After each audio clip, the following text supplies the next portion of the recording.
What's going on, everybody? It's Fast Cars, Fast Money. Just myself for this weekend. The rest of the Fast Cars, Fast Money crew has fantasy football drafts going on right now. It's that time of the year. So if you're still watching NASCAR, still doing some NASCAR DFS content, welcome. I'm sure our viewership's probably going to be going down here with the NFL season coming around. But NASCAR is certainly not done. We still got the playoffs to get through, but this week, we're going to be looking at Darlington. We got videos for the Xfinity series, the Truck series, and the Cup series.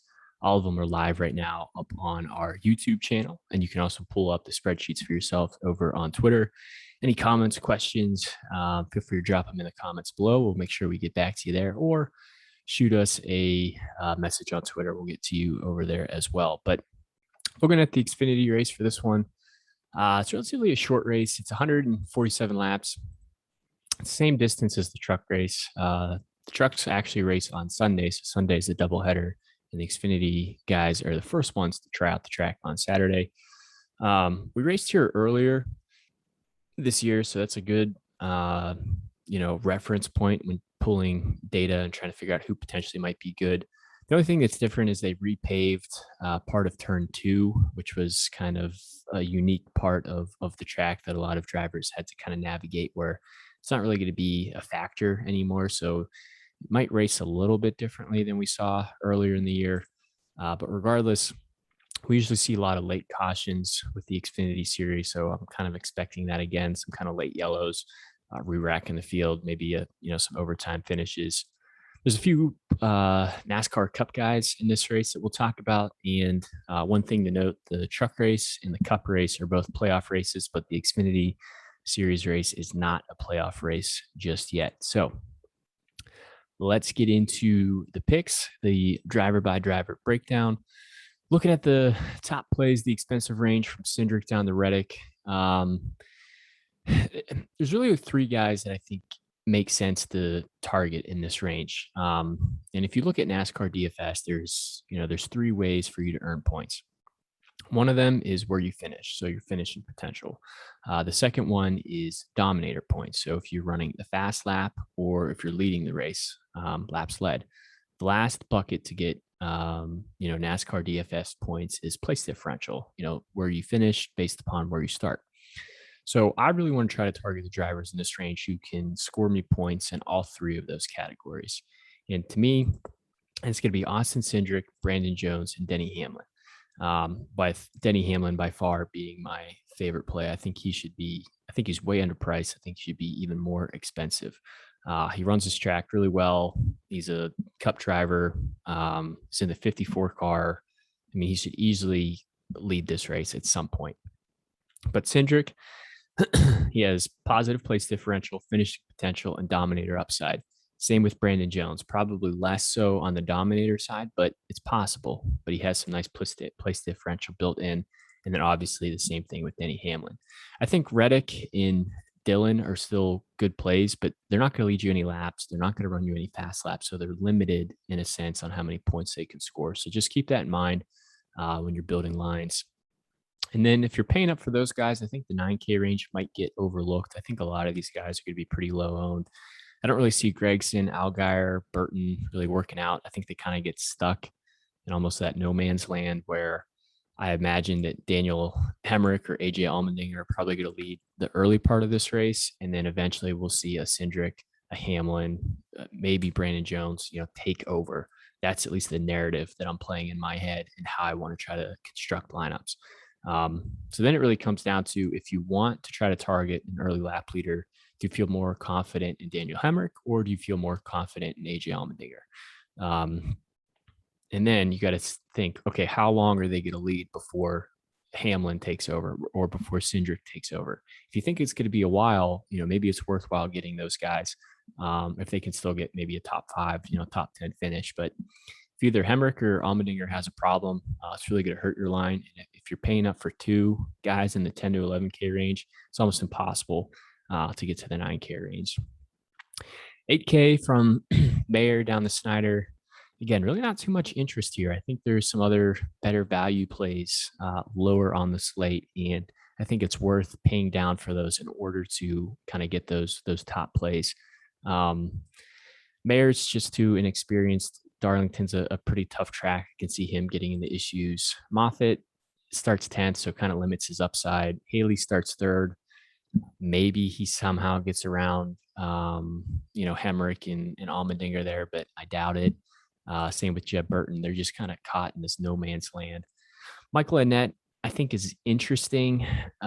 He needs to really maximize this race from a points perspective. But that leg issue just concerns me. I'm not sure if he's fully healed yet, and that might limit his performance in the car. Myatt Snyder, no thank you. Riley Herbst, no thank you. But Brandon Brown for I meant to say Brandon Brown, but he starts 23rd.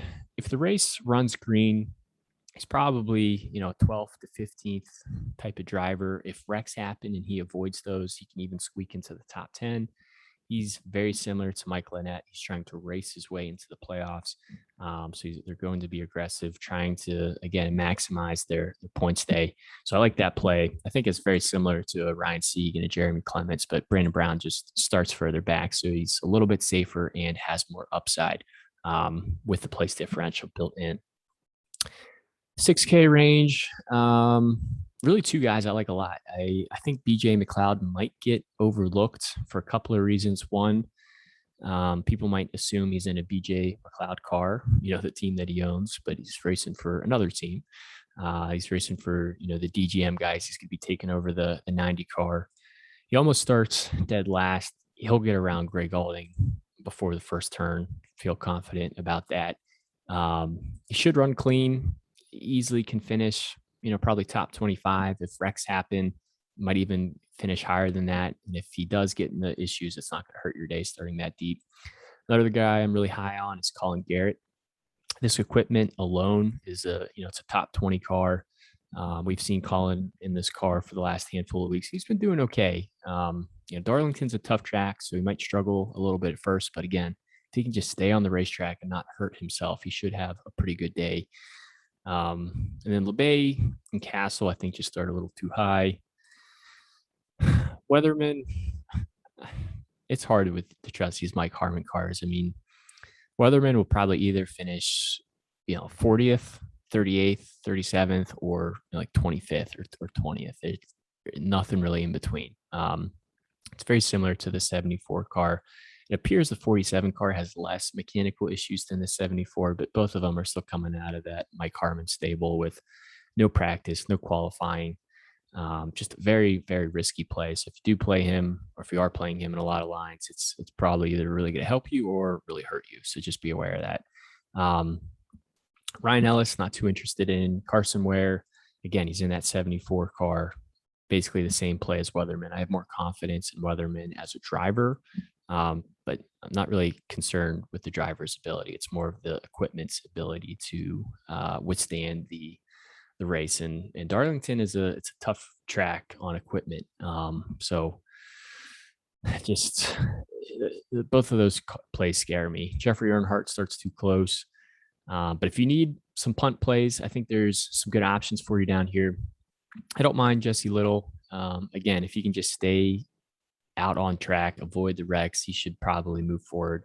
He's capable of a top 25 finish. Same thing with Timmy Hill. He's a little bit cheaper than Jesse Little. I mean, not much.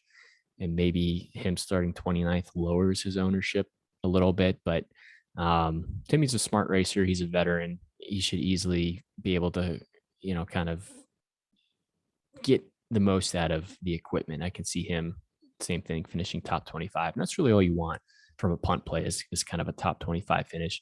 Tommy Joe, I think, starts a little too close. Joe Graf Jr. is just hard to trust. Vargas, I don't see him moving up much. David Starr, really risky, starting 18th. Matt Mills, I haven't really seen too much out of him all year. Jade's interesting. Again, he starts 20th, but usually for my punt plays, I just want to jam in the guy who I think is the safest and starts furthest back, that if he does if he does have a bad day, it's not going to hurt my line. Whereas if Jade has a bad day, starting 20th, he's going to get you some negative place differential points potentially. And one guy who might get overlooked a lot is Massey. He's in the 17 this week, so he's bare minimum price. You can really, stack some really nice place differential plays, some nice, dominator plays with plugging him in.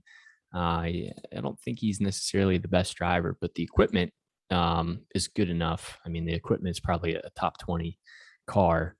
And again, I expect there to be a lot of wrecks at some point in this race. If he can just avoid them and finish around where he starts, that's really all you need from a punt play. So that'll do it. It's pretty quick for the Xfinity Series video. Like I said, it's just myself. But any questions, shoot them to us over on Twitter. Drop them in the comments below. If this has helped you in any way, liking the video, subscribing means a lot to us as well. And that'll be it. We'll catch you on the truck video and the cup video.